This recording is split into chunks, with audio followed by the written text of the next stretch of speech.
संस्थापकाय च धर्मस्य सर्वधर्मस्वरूपिणे अवतारवरिष्ठाय रामकृष्णाय ते नमः। श्री माँ शारदा देवी का जीवन चरित्र स्वामी गंभीरानंद जी महाराज द्वारा लिखित। भार स्वीकार, ये चैप्टर जो हम देख रहे थे, इसमें ही देखिए कि किस तरह से गंभीरानंद जी हमको भार समर्पण, इसमें गंभीरानंद जी आगे क्या कहते हैं। अभी तक जो देखा हमने, एक्चुअली ये जो पूरा चैप्टर है उसका थीम ये है कि ठाकुर माँ को तैयार कर रहे हैं कि किस तरह से भविष्य का रामकृष्ण संघ, और भविष्य का कहाँ, माँ शारदा देवी जब दक्षिणेश्वर आई, ठाकुर ने षोडशी पूजा की माँ की, तभी से तो ठाकुर ने धर्मचक्र प्रवर्तन प्रारंभ किया कलकत्ता में, और तभी से तो ठाकुर के पास में कितने सारे भक्त, स्त्री और पुरुष और बालक, ये तीनों ठाकुर के पास आ रहे थे। और ठाकुर उनमें से जो चुनिंदा जो भक्त थे, स्त्री भक्त में से भी, और ये जो बालक भक्त थे, उन सबको माँ के पास में भेजते थे, जिससे कि उनको माँ का भी आशीर्वाद प्राप्त हो। माँ उनके लिए खाना पका दिया करती थी, किसी को कलकत्ता आने जाने के लिए गाड़ी भाड़ा वगैरह चाहिए, नौका भाड़ा, तो वो माँ दिया करती थी।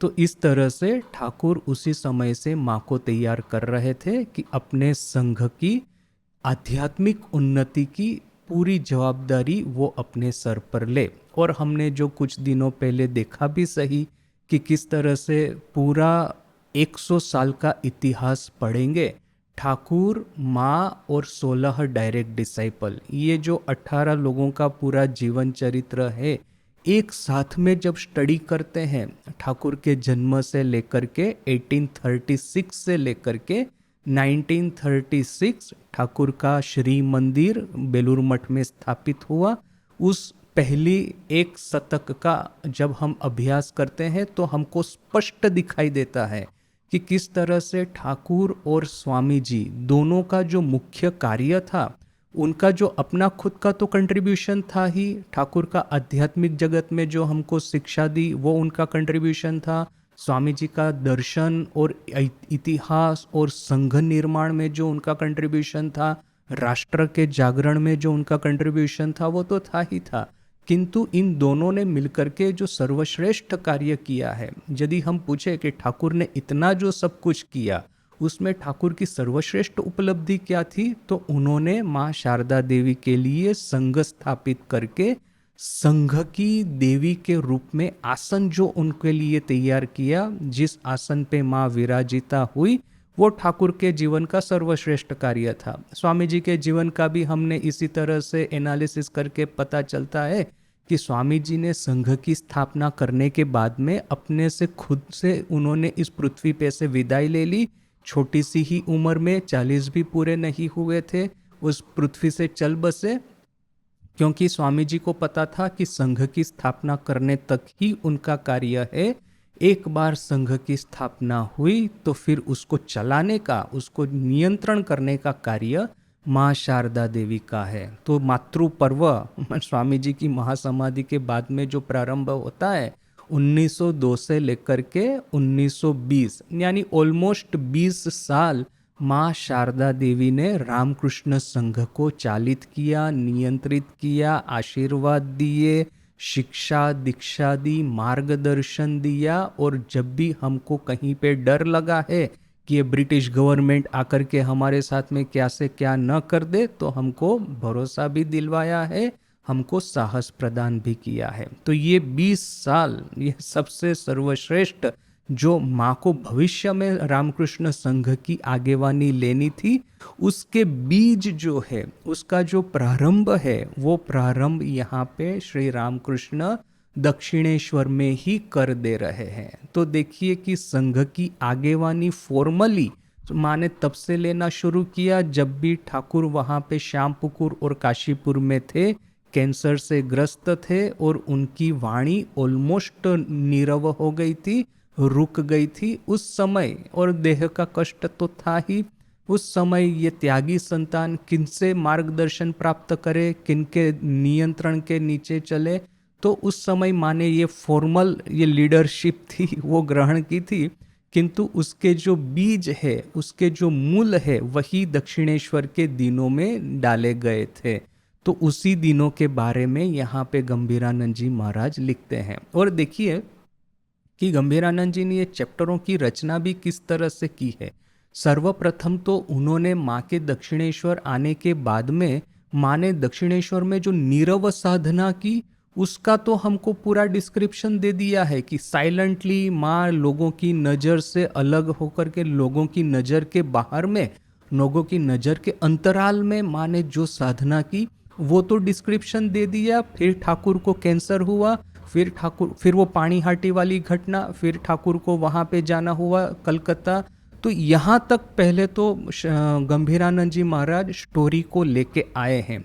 फिर जब ठाकुर काशीपुर में आए हैं, उस समय फिर से उन्होंने बैक ट्रैक किया है, फिर से वो दक्षिणेश्वर के दिनों में वापस गए हैं और अभी दक्षिणेश्वर के दिनों की एक दूसरी कहानी बता रहे हैं। यानी कि सबसे पहले दक्षिणेश्वर के दिनों की एक दृष्टि से उन्होंने कहानी बताई थी, वो दृष्टि थी माँ की साधना, माँ ने ठाकुर के पास में जो सीखा एज ए विद्यार्थी माँ शारदा, या तो फिर ठाकुर की शिष्या माँ शारदा, वो एक कहानी बताई। किंतु अभी जब बैक ट्रैक करके फिर से दक्षिणेश्वर में गंभीरानंद जी वापिस आए हैं, तो एक दूसरे दृष्टिकोण से माँ की कहानी बता रहे हैं कि माँ तभी से जगत गुरु का, जगदम्बा का अपना जो कार्य है, अपना जो रोल है, उसके बारे में सजाग हो गई थी, उसको निभाना उन्होंने प्रारंभ कर दिया था। तो किस तरह से गंभीरानंद जी महाराज ये चैप्टरों को डिज़ाइन करते हैं, किस तरह से कहानी कहते हैं, वो भी एक देखने लायक है। हम कह सकते हैं कि उन्होंने इस तरह से क्यों नहीं कहा, क्रोनोलॉजिकली क्यों नहीं समझाया कि दक्षिणेश्वर में तो एक्चुअली पीरियड तो एक ही है, आपको दो अलग विभाग में उसको बांटने की क्या ज़रूरत है कि पहले जब आप माँ जब ठाकुर के पास में शिक्षा दीक्षा उद्दीपना, जिस तरह से गंभीरानंद जी महाराज कहते हैं, जिन 3 तरीकों से ठाकुर माँ को उपदेश देते थे, उनको आध्यात्मिक जीवन गठन करने के बारे में समझाते थे, वो एक यदि एक पहलू है माँ के दक्षिणेश्वर के जीवन का, तो उसी के साथ में अभिन्न रूप से बना हुआ ये भी तो पहलू है। माँ क्या है? देवी और मानवी, दोनों भाव माँ के भीतर में एक साथ में विद्यमान है।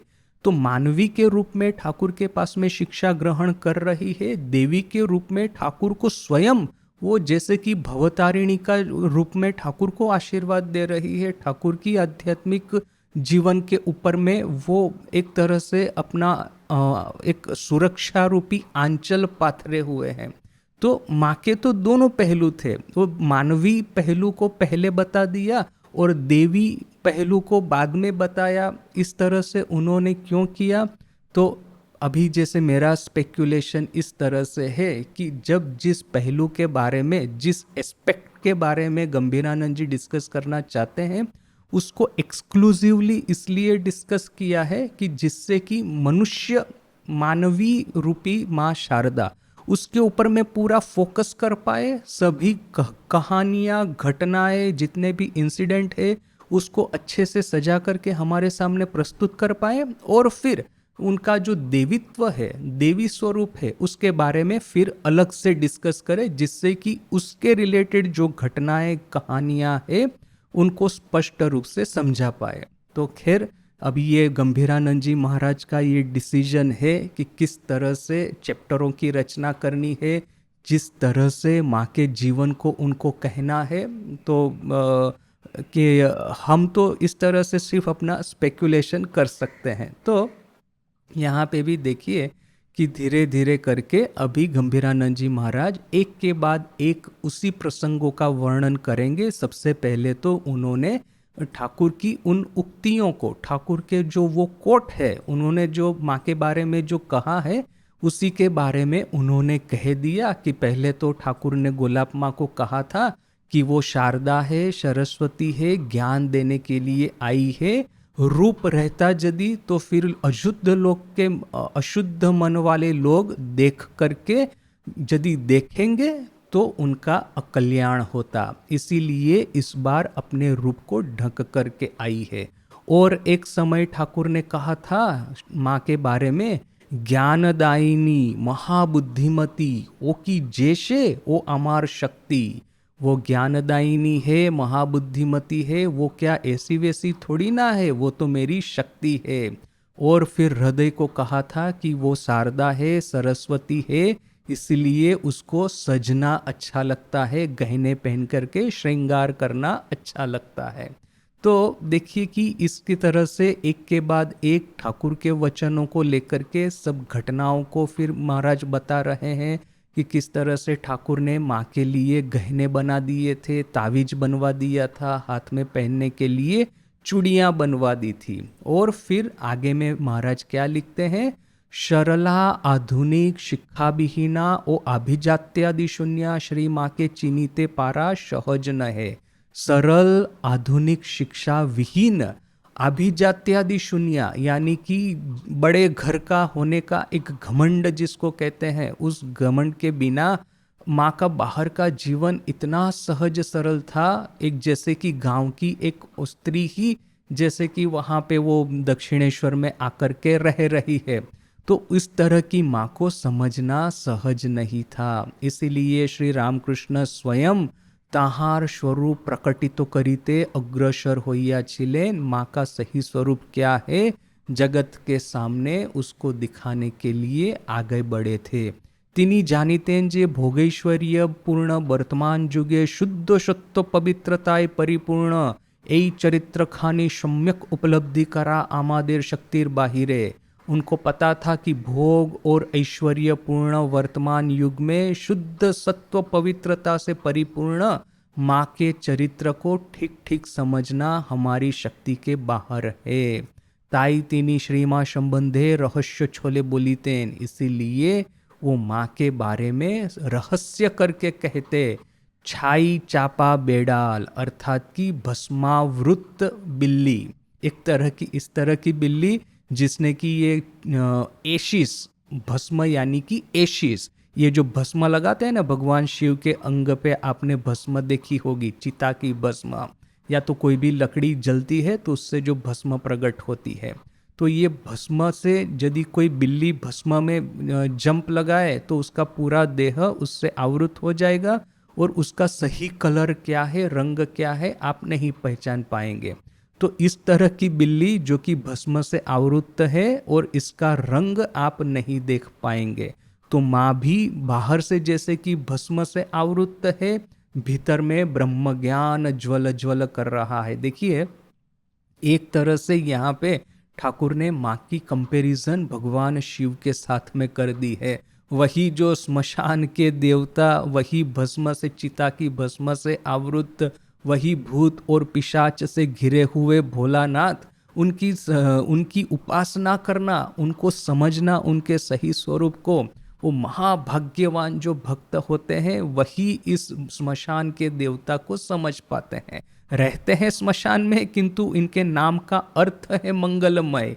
तो इसी तरह से बेचारी माँ भी देखिए कि किस तरह से ये दक्षिणेश्वर की छोटी सी वो जो नहबत थी उसमें रहती थी। उनके जो संगिनियाँ थी, माँ खुद कहती थी, अभी ये जो कलकत्ता से भक्त तो बाद बाद में आना शुरू हुए और वो भी तो सब समय आते नहीं थे। तो जो मछुआरी थी, जो सब वो मछली पकड़ने के लिए जो स्त्रियां आया करती थी, तो वो सब थी माँ की संगिनियाँ। कभी कभी माँ वही दक्षिणेश्वर जो गांव था वहाँ पे किसी किसी के घर जाकर के वो उनके साथ में बात करती थी। तो इसी सब लोगों से घिरी हुई माँ शारदा को ठीक ठीक पहचानना वो असंभव था। इसीलिए ठाकुर कहते हैं भस्मावृत बिल्ली की तरह उनका चरित्र लोगों की नज़र से ढका हुआ, लोगों की नज़र के सामने ढका हुआ है। तो माँ का अंतरेर सौंदर्य ओ तेमनी साधारणेर अज्ञात, माँ के अंतर का जो सौंदर्य है वो साधारण लोगों की नज़र से अज्ञात है। पूज्यपात श्रीमत स्वामी प्रेमानंद जी एक पत्रे लिखिया छिलेन, पूज्यपात श्रीमत स्वामी प्रेमानंद जी महाराज ने एक पत्र में लिखा था, श्री माँ के बुझे छे, श्री माँ को कौन समझ पाया है। ऐश्वर्जेर लेश नाई, ऐश्वर्य का तनिक भर भी हिस्सा उनके जीवन में नहीं है। देखिए यहाँ पे ऐश्वर्य का क्या अर्थ है, जैसे कि ठाकुर का विद्या का ऐश्वर्य था, या तो फिर साधना का ऐश्वर्य, समाधि का ऐश्वर्य, दर्शन का ऐश्वर्य। स्वामी जी का भी विद्या का ऐश्वर्य था, उन्होंने पूरे जगत पे जय प्राप्त की थी विद्या की सहाय से। तो माँ के पास में ना ही इस तरह की विद्या का ऐश्वर्य, ना ही समाधि का ऐश्वर्य, ना ही दर्शन का ऐश्वर्य। अभी जैसे ये अपनी योगिन माँ इतने दिनों तक माँ की सेवा की उन्होंने, अभी किंतु फिर भी उनके मन में एक दिन संदेह आ गया कि माँ को तो, अभी ठाकुर को तो मैं देखती हूँ उनका त्याग का ऐश्वर्य कितना प्रचंड था, अभी माँ को देखिए कि अपने परिवारजनों के साथ में दिन भर बिताती है समय, राधु राधु बोल करके पागल हो गई है। तो क्या सही में माँ के भीतर में दिव्यता और आध्यात्मिकता है जितनी कि ठाकुर में थी?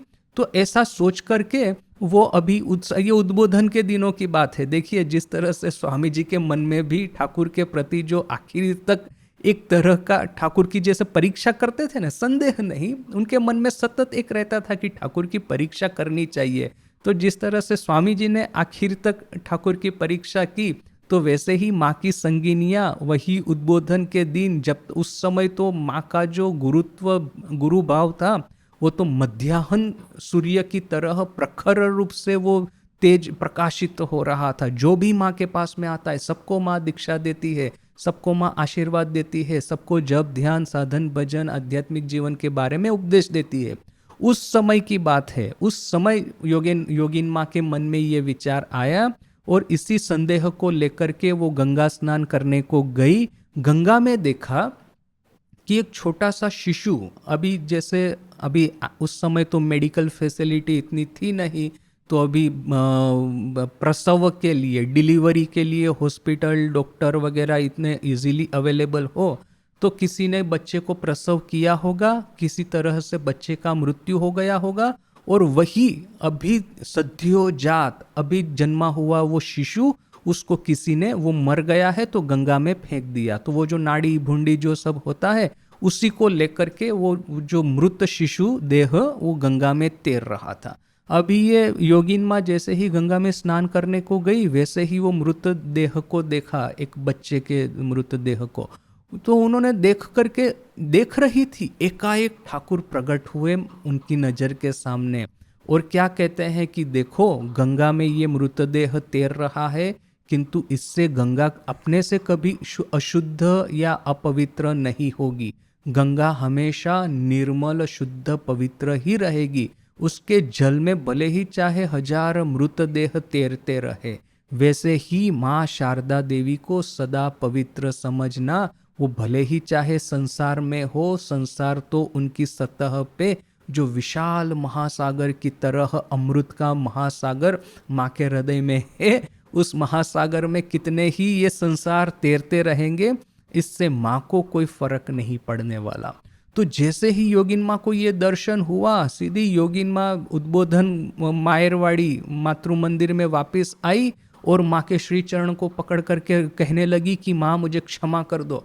तो माँ पूछती है, अरे योगेन क्या हुआ? तो फिर योगेन माँ कहती है, देखिए माँ आपके ऊपर में संदेह हुआ, सोचा कि आप घोर संसारी की तरह आप रह रही है, किंतु देखिए कि जैसे ही संदेह हुआ वैसे ही ठाकुर ने मुझे ये दर्शन करवा दिया। तो आपके ऊपर में संदेह किया, इसके लिए मुझे क्षमा कर दो। तो देखिए कि ये प्रेमानंद जी बाबूराम महाराज वही लिख रहे हैं कि ठाकुर का ये विद्या का ऐश्वर्य था, वैराग्य का ऐश्वर्य था, संन्यास का ऐश्वर्य था। स्वामी जी का तो पूछना ही नहीं, विदेश में देश में राजा महाराजा धनी विद्वान कितने लोग उनको पूजते थे, किंतु ये माँ है, माँ वह तो उद्बोधन में थी तो राधु राधु करके पागल थी, और जब यहाँ पे वो नहबत में थी तो ठाकुर की सेवा को लेकर के दिन रात बिताती थी।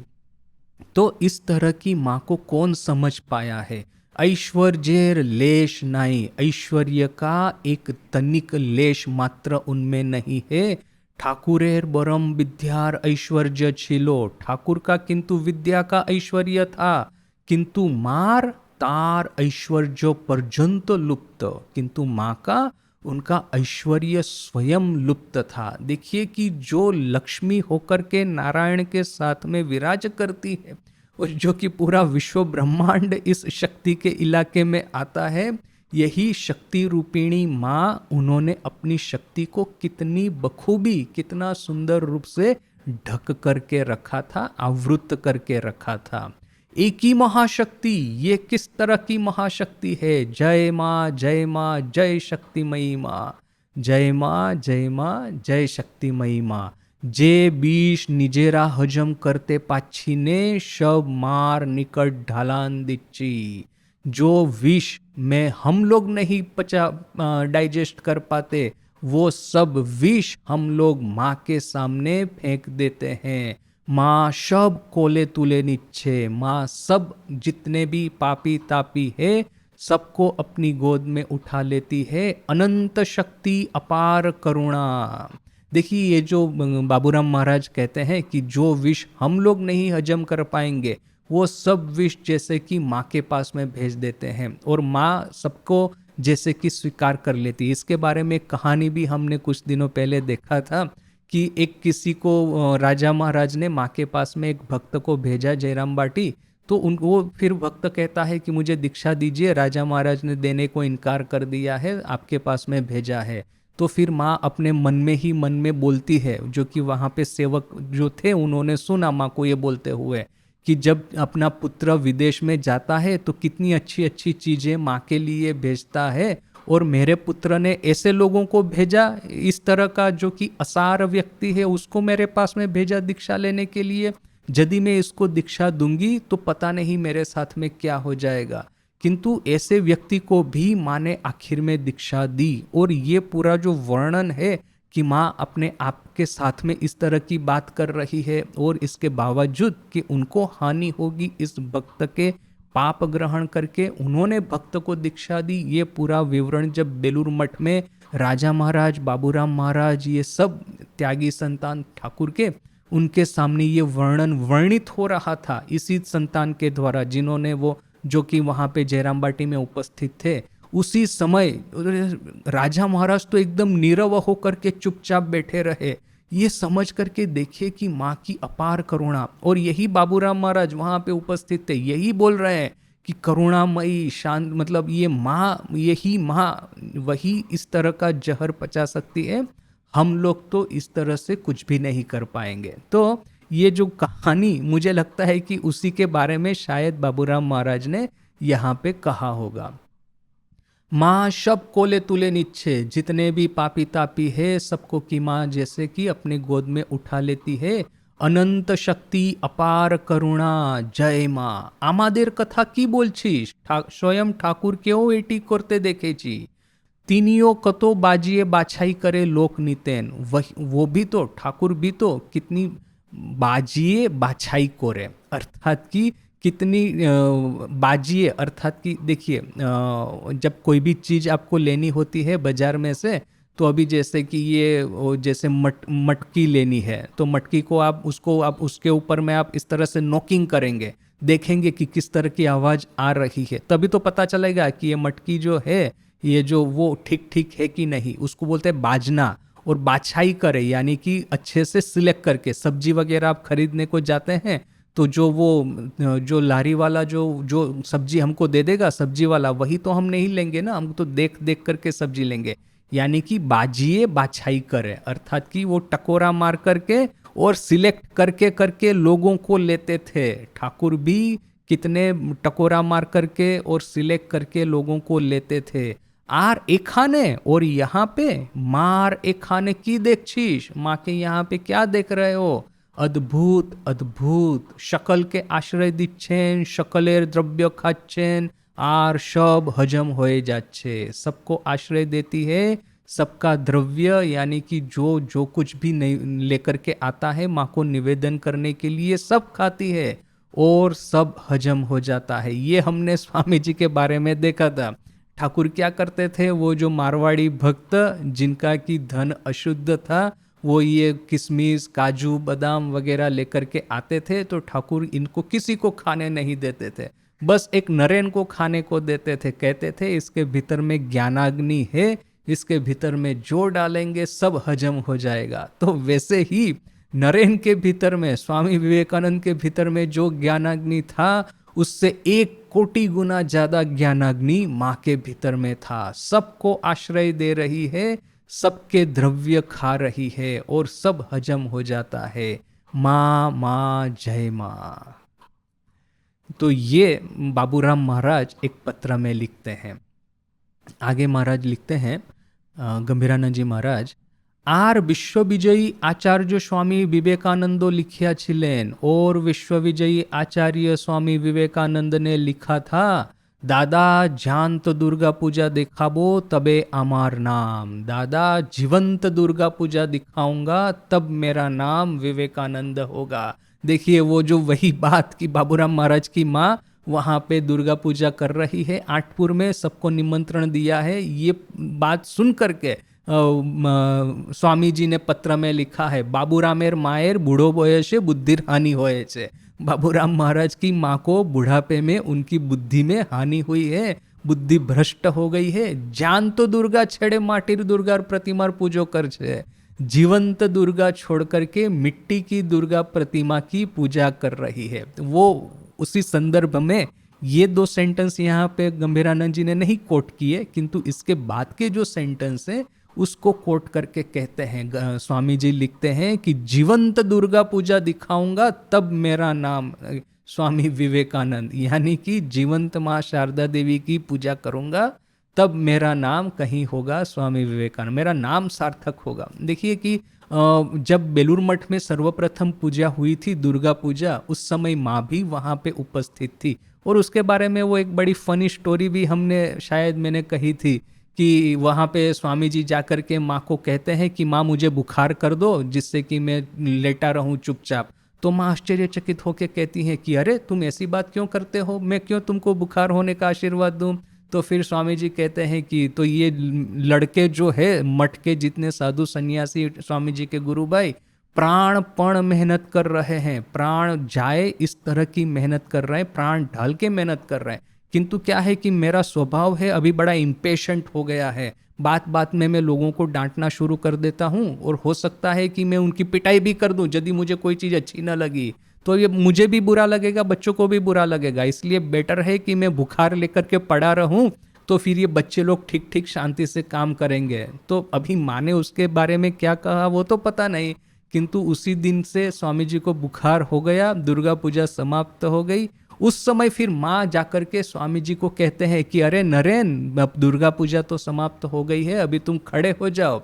तो नरेन ने माँ की बात सुन करके फटाक करके खड़े हो गए, बुखार बुखार सब फेंक दिया, कहा कि हाँ माँ अभी मैं ठीक हो गया हूँ। तो वो दुर्गा पूजा के समय माँ वहाँ पे उपस्थित थी, और देखिए कि साधु ब्रह्मचारियों के मन में ये बात बड़ी स्पष्ट थी कि जो दुर्गा प्रतिमा की वे लोग पूजा कर रहे हैं वही दुर्गा जीवंत होकर के माँ शारदा के रूप में मठ में विद्यमान है। तो इसीलिए साधुओं की भक्ति माँ के प्रति उतनी ही थी जितनी कि माँ दुर्गा के प्रति। ये और स्वामी जी ये बात यदि कोई नहीं समझता तो ठीक ठीक समझा भी देते। वही विज्ञान महाराज, विज्ञानानंद जी महाराज, वहाँ पे माँ आई हुई है नीलांबर मुखर्जी गार्डन में, मोस्ट प्रोबेबली वहीं की ये घटना है। तो स्वामी जी ने कहा कि अरे पेशन, वो तो पेशन करके बुलाते थे विज्ञान महाराज को, तो जाओ माँ आई है, तुम प्रणाम करके आए कि नहीं। तो विज्ञान महाराज, उस समय विज्ञानानंद जी का क्या है, वो इंजीनियर थे ना, एक टेक्निकल माइंडसेट था और बड़े ही इंट्रोवर्ट थे, इजीली लोगों के साथ में मिक्स नहीं होते थे। तो उन्होंने सोचा अच्छा ठीक है, वो अभी स्वामी जी कहते हैं तो माँ को प्रणाम करके आते हैं, बोल करके माँ को प्रणाम करने के लिए गए। ऐसा खड़े खड़े ही न कि ऐसा आधा झुक करके ऐसा कुछ प्रणाम करके, जैसे ही वो फटाफट प्रणाम करके वापस आ रहे थे, देखा पीछे में स्वामी जी खड़े हैं। स्वामी जी को पता था कि इसके मन में क्या भाव है, इसलिए स्वामी जी पीछे पीछे गए, और जैसे ही वो वापस आने के लिए उन्होंने पीछे कदम किया तो विज्ञान महाराज एकदम चौंक गए, पीछे में ही स्वामी जी खड़े। तो स्वामी जी डांट के कहते हैं, शेकी पेशन, साष्टांग प्रणाम करो, ये क्या कर रहे हो पेशन, माँ को साष्टांग प्रणाम करो। तब कहीं जाकर के विज्ञानानंद जी महाराज ने माँ को साष्टांग प्रणाम किया। तो इस तरह से स्वामी जी, ये निवेदिता है, फिर ये ओली बुल है, जोसेफाइन मैक्लाउड है, अपने खुद के गुरुभाई है, अपने शिष्य है, मठ के जितने साधु सन्यासी, ये भक्त, सबके सामने माँ की महिमा का गुणगान गाते थे। तो ये जो स्वामी जी ने कहा कि मैं जीवंत दुर्गा की पूजा करके दिखाऊंगा, तब मेरा नाम सार्थक होगा। वो जो स्वामी जी कहते हैं, को रामः, राम कौन है, सीता का चरित्र ही देखिए कि रामायण में सर्वश्रेष्ठ रूप से प्रज्वलित होकर के हमको दिखता है। तो यहाँ पे भी अभी ये स्वामी जी ने जो कहा, इसका यदि अर्थघटन इस तरह से करे कि कौन है ठाकुर, ये माँ का पवित्रता, माँ की आध्यात्मिकता, यही जैसे कि 100 साल की हमारी जो परंपरा है, हमारे जो फाउंडेशनल डेज है रामकृष्ण संघ के, सर्वश्रेष्ठ चरित्र यदि हमको देखना है तो वो माँ शारदा का ही होगा। इसीलिए कहते हैं कि जीवंत दुर्गा पूजा दिखाऊंगा तब मेरा नाम सार्थक होगा। मायर कथा मने पड़ले समय समय बोली, को राम ह, माँ की बात मन में आते ही समय समय लगता है कि राम कौन थे। दादा ओई जे बोलछी ओखानी अमार गोंडामी, दादा ये जो मैं कह रहा हूँ यही है मेरी गोंडामी, यानी कि रूढ़ि चुस्तता, या तो फिर कहेंगे फेनेटिसिज्म। देखिए स्वामी जी के साथ में फेनेटिसिज्म शब्द ऐड करना थोड़ा सा विचित्र लगता है, क्योंकि स्वामी जी के जितना उदार हृदय और कौन हो सकता है। किंतु यहाँ पे स्वामी जी कहते हैं कि देखिए मेरा यदि फेनेटिसिज्म है मुझ में, तो एक ही जगह पे है, और वो है श्री माँ को लेकर के। रामकृष्ण परमहंसो ईश्वर छिलेन की मानुष छिलेन, जा होय बोलो दादा। रामकृष्ण परमहंस ईश्वर थे कि मनुष्य थे, जो बोलना हो बोल दो, जो कहना हो वो कह दो, किंतु जार मायर ऊपर भक्ति नहीं ताके धिक्कार दियो। किंतु जिसकी माँ के ऊपर में भक्ति नहीं है उसको धिक्कार दो। देखिए ये कितना बड़ा स्टेटमेंट कि स्वामी जी ने, देखिए स्ट्रेंजली दक्षिणेश्वर में जब स्वामी जी जाते थे तो उन्होंने तो अपनी शिक्षा दीक्षा जो भी अनुभूति है सभी उन्होंने भगवान रामकृष्ण के पास में से ही तो ग्रहण किया। श्री रामकृष्ण ही तो थे उनके गुरु, उनके मार्गदर्शक, सभी कुछ।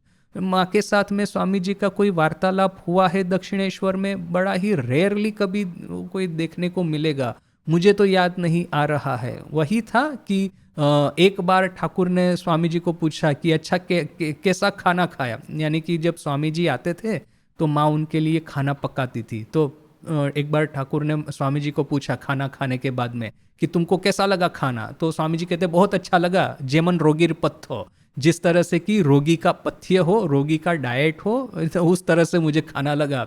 तब कहीं जाकर के ठाकुर माँ को कहते हैं कि अरे वो जब नरेन आता है तो मोटा मोटा रोटी और चने का दाल, उसकी दाल बनाना, चने का ना कि मटर का, मैं भूल गया एग्जैक्टली, किंतु इसकी गाढ़ी गाढ़ी दाल बनाना, तब वो नरेन ठीक से खाएगा। तब फिर जब भी नरेन आता था तो उसी तरह से माँ उनके लिए खाना पकाती थी। तो इस तरह के एक दो वर्णन है, किंतु इसके अलावा ऐसा तो मुझे बहुत ज़्यादा कहीं पे दिखा नहीं है कि स्वामी जी माँ के साथ में कोई वार्तालाप करते हैं या तो फिर माँ के पास में से कोई शिक्षा ग्रहण करते हैं। बस जो भी इंटरेक्शन यदि हुआ होगा वो वही आखिरी दिनों में काशीपुर में हुआ होगा। इसके बाद में तो फिर माँ तीर्थ यात्रा के लिए चली गई, स्वामी जी रह गए वराहनगर मठ में, और फिर स्वामी जी आखिर में तो निकल ही गए अपनी प्रव्रज्या के लिए। बस वही एक वर्णन है कि प्रव्रज्या के लिए निकलने से पहले अखंडानंद जी और स्वामी जी दोनों माँ का दर्शन करने के लिए, माँ के आशीर्वाद प्राप्त करने के लिए गए थे।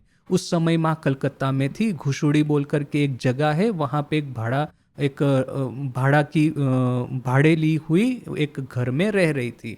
तो वहाँ पे जाकर के स्वामी जी ने प्रणाम किया, कहा कि माँ इस तरह से मैं प्रव्रज्या के लिए निकल रहा हूँ, बस अभी ठीक कर लिया है कि यदि ब्रह्म ज्ञान प्राप्त नहीं होगा या तो फिर जीवन का लक्ष्य पूर्ति नहीं होगा तब तक मैं वापस नहीं आऊँगा। तो माँ ने जी भर के आशीर्वाद तो दिया, किंतु साथ में अखंडानंद जी को एक बड़ा ही सिग्निफिकेंट स्टेटमेंट दिया। क्या कहा कि मैं अपना सर्वस्व तुम्हारे हाथों में अर्पण कर रही हूँ, देखो कि स्वामी जी को, नरेन को किसी भी तरह का कष्ट न हो। क्यों कहा ऐसा अखंडानंद जी को, गंगाधर महाराज को? क्योंकि अखंडानंद जी उन्होंने सबसे पहले वराहनगर मठ छोड़कर के प्रव्रज्या उन्होंने ही की थी, और ये हिमालय वगैरह बहुत घूम करके वो वापिस आए थे बेलूर मठ में।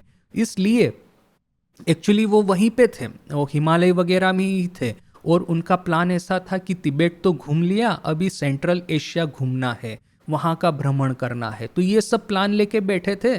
तो स्वामी जी ने उनको पत्र लिखा कि देखो मेरी भी इच्छा है कि मैं भी नॉर्थ इंडिया, ये हिमालय वगैरह का भ्रमण करूं, तो तुम वापिस आ जाओ, तुमने तो वहाँ पे बहुत कुछ देखा है, तुम मुझे गाइड करना। तो स्वामी जी के पत्र को पढ़ करके गंगाधर महाराज वापिस आए थे। और जब स्वामी जी जब माँ को प्रणाम करने के लिए गए, तो माँ को पता था कि गंगाधर महाराज को स्वामी जी ने इसलिए वापस बुलाया है, उनको ऑलरेडी पता है कि हिमालय में कहाँ पे भिक्षा मिलती है, कहाँ पे क्लाइमेट को कैसे मैनेज करना है वगैरह वगैरह, काफ़ी भ्रमण करके सब देख लिया है। इसलिए माँ ने उनको ये बात कही कि मैं अपना सर्वस्व तुम्हारे हाथ में देती हूँ। सर्वस्व क्या? वो नरेन, नरेन उनका संतान, वही माँ का सर्वस्व था। तो मैं मेरा सर्वस्व तुम्हारे हाथ में देखती हूँ, देखो नरेन की अच्छे से संभाल रखना, उसको भिक्षा का कष्ट न हो, रहने खाने का कष्ट न हो, वो देखना। तब कहीं जाकर के अखंडानंद जी महाराज ने माँ को प्रॉमिस किया था कि माँ मैं नरेन की अच्छे से वो मैं ये करूँगा, ठीक ठीक उनको गाइड करूँगा, खाने पीने का कष्ट नहीं होने दूंगा। तब कहीं जाकर के माँ ने दोनों को आशीर्वाद दिया था। तो वो एक घटना है।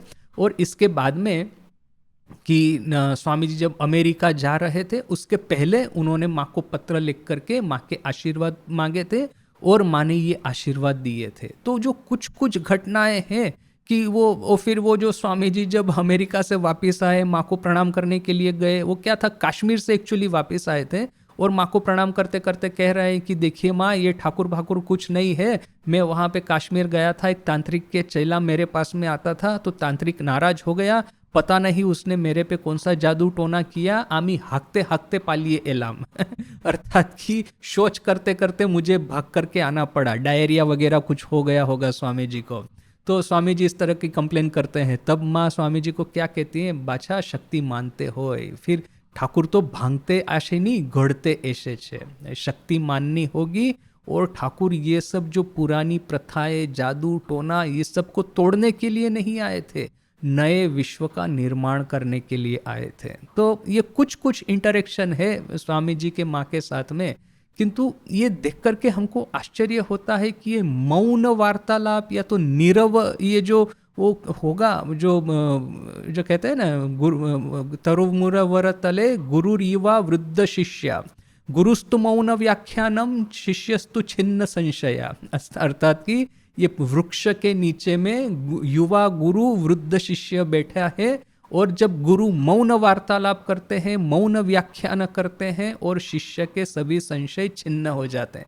वही यहाँ पे पूरा हम ये 100 साल का हिस्ट्री पढ़ेंगे, देखेंगे माँ और स्वामी जी के बीच में यही मौन वार्तालाप होता था, मौन व्याख्यान माँ देती थी, और स्वामी जी के जितने भी संशय है सब छिन्न हो जाते थे। इसीलिए यहाँ पे वो स्वामी जी इतना बड़ा स्टेटमेंट देते हैं, कहते हैं रामकृष्ण परमहंसो ईश्वर छिलेन की मानुष छिलेन, जा होय बोलो दादा, किंतु जार मायर ऊपर भक्ति नहीं, ताके धिक्कार दियो। रामकृष्ण परमहंस मनुष्य थे कि ईश्वर थे, जो कहना है वो कहो, किंतु जिसकी माँ के ऊपर में भक्ति नहीं है उसको धिक्कार दो। ये माँ और स्वामी जी के बीच का ये संबंध।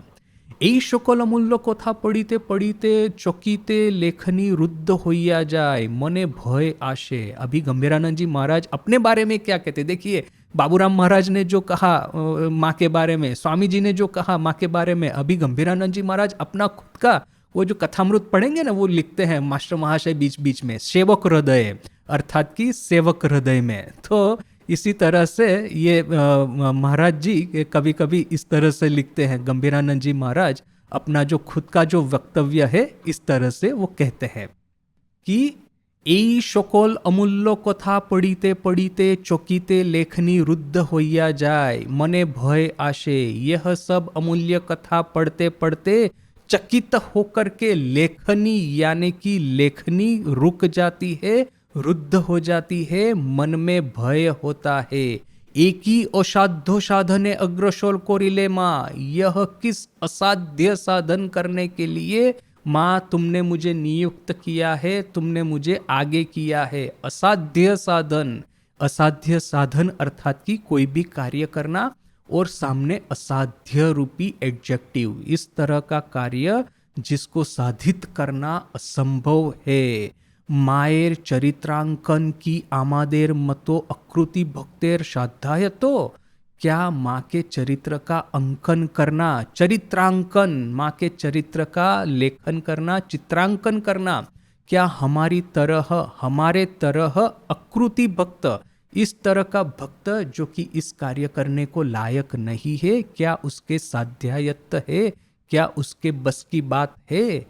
तथापि ताहारे श्री पादोपद्दो स्मरण करिया आरब्ध कार्यो समाप्त करा भिन्नो गत्यांतर नाई। इसके बावजूद उन्हीं के पाद पद्म को स्मरण करके आरंभ किया हुआ कार्य समाप्त करने के अलावा और कोई उपाय नहीं है। ये जब बाबूराम महाराज माँ के बारे में इस तरह से कहते हैं, जब स्वामी जी माँ के बारे में ये कहते हैं, तो फिर ये गंभीरानंद जी महाराज खुद कहते हैं कि इस तरह का असाध्य कार्य, ये कार्य करने के लिए माँ तुमने मुझे नियुक्त किया है, तो क्या ये मेरे बस की बात है कि मैं इसको कर पाऊंगा। किंतु फिर भी कहते हैं ताहारे श्री पादोपद्दो स्मरण करिया, उन्हीं के श्री पाद पद्म को स्मरण करके प्रारंभ किया हुआ कार्य समाप्त करने के अलावा हमारे पास में और कोई उपाय नहीं है। इसके बाद का पैराग्राफ थोड़ा लंबा है, इसको अभी हम कल देखेंगे। आज यहीं तक।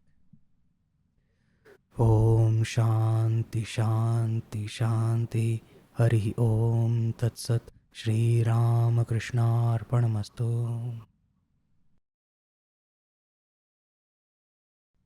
एक्चुअली जब आप इन तीनों का लाइफ एक साथ में स्टडी करेंगे ना, तब ये सब कुछ मिस्ट्रीज हमारी नज़र के सामने आना शुरू होगी कि हाँ, कि इस तरह से, क्योंकि यदि सिर्फ स्वामी जी को अकेले स्टडी करेंगे या तो फिर माँ को अकेले स्टडी करेंगे, तो बहुत सारी चीज़ें ना जो कि कॉन्ट्रास्ट है या तो फिर पैराडॉक्स है या तो फिर ये टर्निंग पॉइंट है, वो नज़र के सामने से चले जाते हैं। एक आश्चर्य की बात मैं बताऊं कि गंभीरानंद जी का माँ का जीवन आप पढ़ेंगे तो स्वामी जी जो भारत में आए उससे जो माँ का जीवन जो संपूर्ण रूप से जो एक एक परिवर्तित हुआ, वो इतना स्पष्ट रूप से नहीं दिखता है।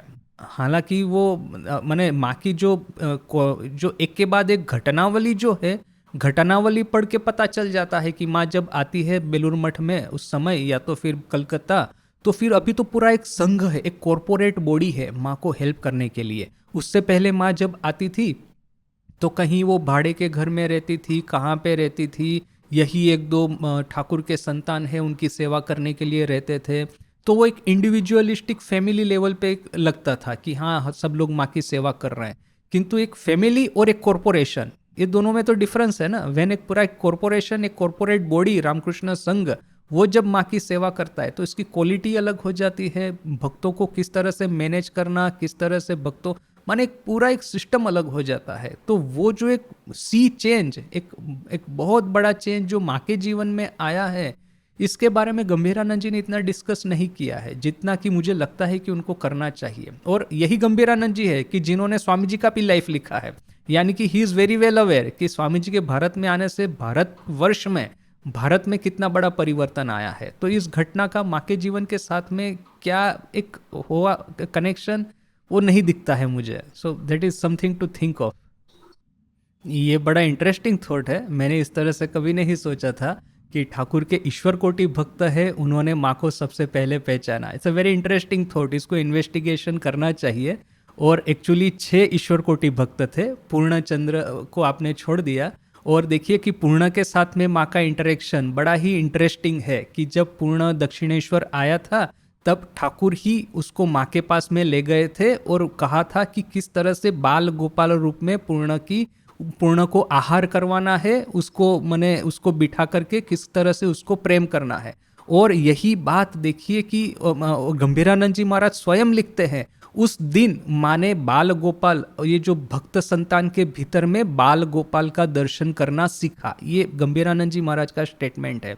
और बाद में भी जब पूर्ण को ठाकुर ने कहा था कि पूर्ण जो है संसार में नहीं रहेगा, उसका विवाह मत देना, तो पूर्ण की माँ ने जोर जबरदस्ती विवाह करवा दिया इस डर से कि यदि वो सन्यासी हो जाए तो घर छोड़ के चला जाएगा। अभी पूर्ण का विवाह हुआ, पूर्ण बीमार हो गया और उस मृत्यु समय नजीक आ गया है, तो पूर्ण की माँ बार बार, माँ शारदा देवी उस समय कलकत्ता थी, तो उनके पास में जाकर के रोती थी, कहती थी मेरे बच्चे को ठीक कर दो। अभी माँ इतनी नाराज हो गई थी उसकी, पूर्ण की माँ के ऊपर में, जब भी वो आती थी, वो दूर से माँ देखती थी तो कहती थी नाराज की भरे स्वर में कि देखो वो आ रही है, और फिर कहती थी कि ठाकुर ने मना किया था फिर भी बच्चे की शादी करवाई। तो देखिए कि उन्हें सिर्फ 5 नहीं 6 ईश्वर कोटि भक्त, it's a very good idea कि सभी लोग माँ की महिमा को पहले से ही पहचान पाए थे। ये शिवानी ने लिखा है कि वो ग्रुप में कुछ शेयर कर सकते हैं कि नहीं। है कर सकते हो, it's a very good idea. अच्छा, अभी ये माँ के बारे में देखिए कि ऐसा नहीं है कि माँ की इंटेलेक्चुअल कैपेसिटी नहीं थी। वेरी सरप्राइजिंगली माँ के ही एक त्यागी संतान एक रेमिनिसेंस में लिखते हैं कि कलकत्ता से बड़े बड़े भक्त माँ को प्रणाम करने के लिए, माँ के पास में से दीक्षा लेने के लिए, माँ के पास में जीवन का समाधान प्राप्त करने के लिए आते हैं। तो वो आते हैं तो ये महाराज जी डर जाते हैं, सोचते हैं कि अरे इतने पढ़े लिखे लोग हैं, इतने एजुकेटेड है, इतने ऑफिसर लेवल के सब लोग हैं, माँ तो सरला पल्ली बाला है, माने सरला गांव की लड़की है, स्त्री है, तो उनके पास में से ये सब सीखने के लिए क्यों आते हैं। तो किंतु महाराज जी खुद लिखते हैं कि जब माँ उनके संदेह का, प्रश्नों का जब समाधान करती है तो वही लोग खुश खुश होकर के चले जाते हैं। So which is a great surprising thing. Otherwise महाराज कहते हैं कि आप जाइए ना, कलकत्ता जाइए ना, वहाँ पे महापुरुष महाराज है, शरत महाराज है, राजा महाराज है, उनके पास में जाकर के इतने बड़े बड़े प्रश्न पूछिए, माँ को क्यों पूछते हैं। किंतु इनवेरिएबली हमेशा ऐसा देखा है कि माँ जो प्रश्न का उत्तर देगी उससे संतुष्ट होकर के ये सब लोग जाते हैं। सो that is very interesting thing कि बौद्धिक शक्ति भी माँ में उतनी थी। बस वही बात है कि किंतु जो एक मेन चीज़ है कि अब जैसे कि साइंटिस्ट लोग कहते हैं ना कि ब्रेन के 2 पार्ट होते हैं। अभी ये सब प्रूवन साइंस नहीं है, ये सब हवाई बातें हैं, किंतु फिर भी चलती है कि जो हाफ ब्रेन है, जो लेफ्ट न कि राइट में, वो वाला भूल गया, किंतु जो आधा ब्रेन है वो एनालिटिकल ब्रेन है, और जो बाकी का आधा ब्रेन है क्रिएटिव इमोशनल ब्रेन है। तो वो ठाकुर और स्वामी जी एक तरह से अपना जो एनालिटिकल ब्रेन है उसको अपील करते हैं, और माँ जो है वो अपना जो सेंटिमेंटल इमोशनल ब्रेन है उसको अपील करती है, इसलिए वो डायरेक्ट अपने हृदय तक जा पाती है। और बाहर से ऐसा लगता है कि जैसे माँ जयराम बाटी में है, स्वामी जी अमेरिका में है, but we have to understand कि इनका लाइफ इतना इंटरट्वाइन है कि both are affecting each other. माँ के देखिए सरप्राइजिंगली ये सब जो इंसिडेंट है माँ के जीवन में ना प्रॉपरली रिकॉर्डेड नहीं है, वरना वराहनगर मठ में क्या हुआ था वो हमको पता है कि एक दिन एकाएक देखा कि मास्टर महाशय एक न्यूज़पेपर लेकर के आए हैं मठ में और सबको दिखा रहे हैं कि देखिए देखिए ये विवेकानंद बोलकर के किसी ने विश्व धर्म सम्मेलन में बड़ा भाषण दिया है, बड़ा फेमस हो गया है। तो सभी लोग सोचते हैं, स्पेकुलेट करते हैं ये नरेन ही होना चाहिए। तो वो जो पहला न्यूज़ आया था वरानगर मठ में उसके बारे में हमको पता है, किंतु माँ उस समय कहाँ थी, माँ के पास में न्यूज़ आया होगा तो माँ ने क्या रिएक्ट किया होगा, क्या कहा होगा, मुझे पढ़ने में नहीं आया कभी। या तो फिर उस समय उसको इतना इम्पोर्टेंट माना नहीं जाता होगा। ये 18 लोगों का लाइफ को एक साथ में स्टडी करेंगे ना, देन वो आपको एक बिल्कुल ही नया एक दृश्य मिलेगा, क्योंकि किसी का लाइफ आइसोलेटेड नहीं है, सभी का लाइफ एक दूसरे के साथ में इंटरट्वाइन है, सभी का लाइफ एक दूसरे को इम्पैक्ट कर रहा है। But how that impact happens, ये मैंने इतना प्रॉपर एनालिसिस या डिटेल एनालिसिस अभी तक नहीं पढ़ा है। इंडिविजुअल बहुत सारे लोगों का लाइफ लिखा गया है, किंतु एक ओवरऑल एक लाइफ कि सभी एलिमेंट, सभी इंटरेक्शन को वहाँ पे स्थान दिया जाए उसका प्रॉपर, उसका प्लेस में, उसको एनालाइज किया जाए। मैंने उस तरह से पढ़ा नहीं अभी तक।